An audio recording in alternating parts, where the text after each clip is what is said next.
Well, joining us on this edition of the News Review, we have Press TV's Jennifer Chang, who's joining us from Seoul. Also, we have author and researcher Greg Simons, who's joining us from Uppsala, Sweden. Let's start off with Jennifer. Jennifer, talk to us more about this deal and how China is feeling about this deal link between Washington and Taipei. Well, of course, China sees Taiwan as part of itself, and it feels that the U.S. has violated the One China policy, which the U.S. had promised to uphold through this trade deal. So China is very, very upset.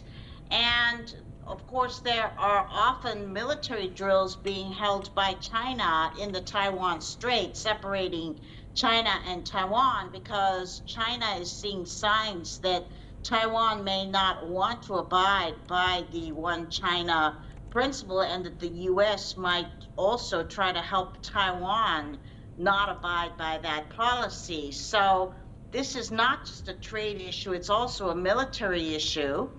And with tensions soaring right now between the U.S. and Russia over Ukraine, this certainly does not help geopolitical tensions. This tension in the Taiwan Strait is considered by experts to be one of the most dangerous hotspots on the planet right now.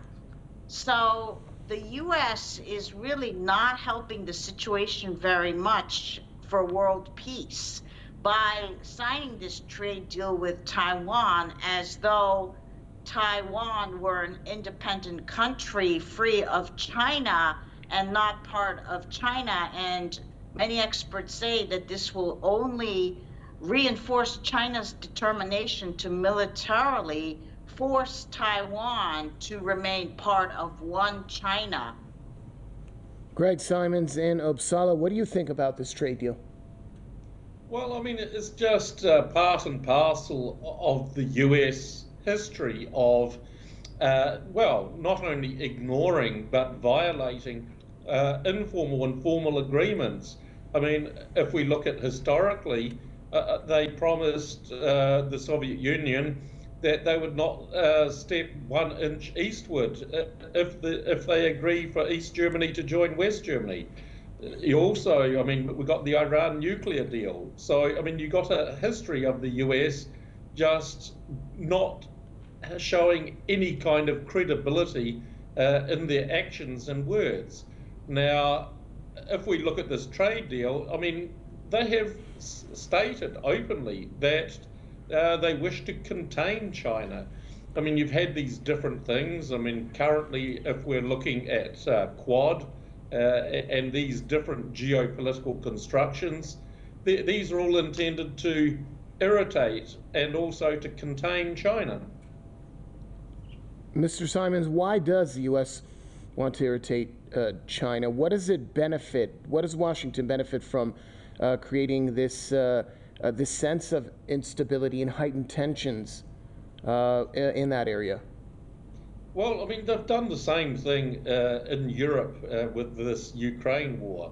I mean, what they intend to do is create a system of weak states which are occupied and busy fighting each other, which gives the US hegemony over that area.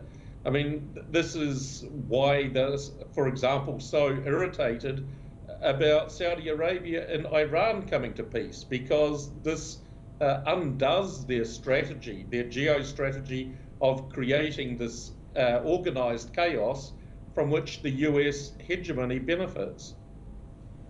Jennifer, same question to you.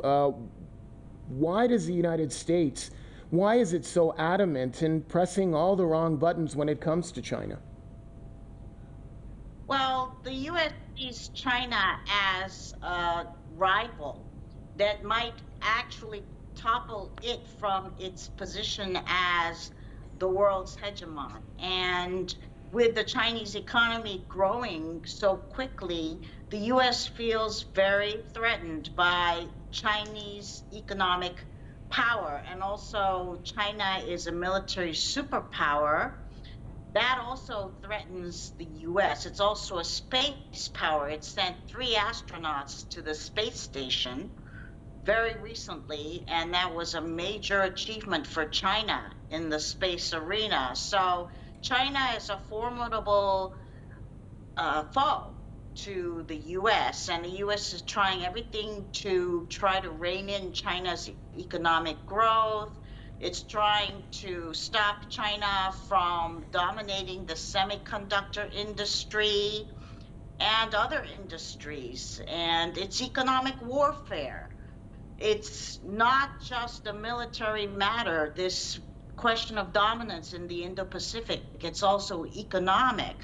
So this is a major first step for the US and Taiwan, although they have more negotiations that they have to do later this year in order to settle all their trade questions. For instance, double taxation. That's one question that the Taiwanese have that the US has not settled yet.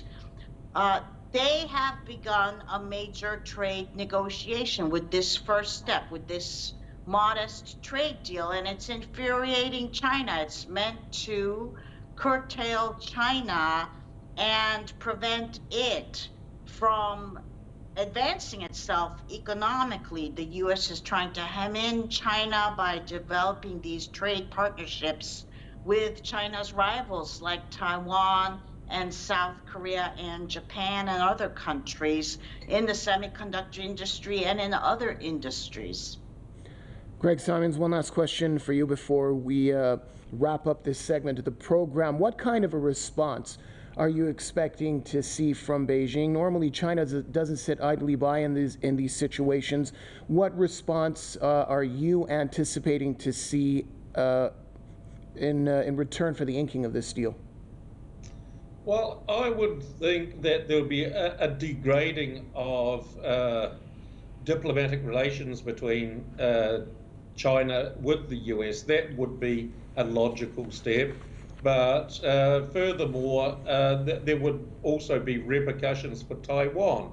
Although, I mean, Taiwan itself, at least its government, it's a vassal state. And so it's engaging in policy which is detrimental for its own people. So the Chinese government has a dilemma to punish the government without punishing the people. So, I mean, this is one thing which they need to somehow bridge, and then I'm sure they will find a way to do that.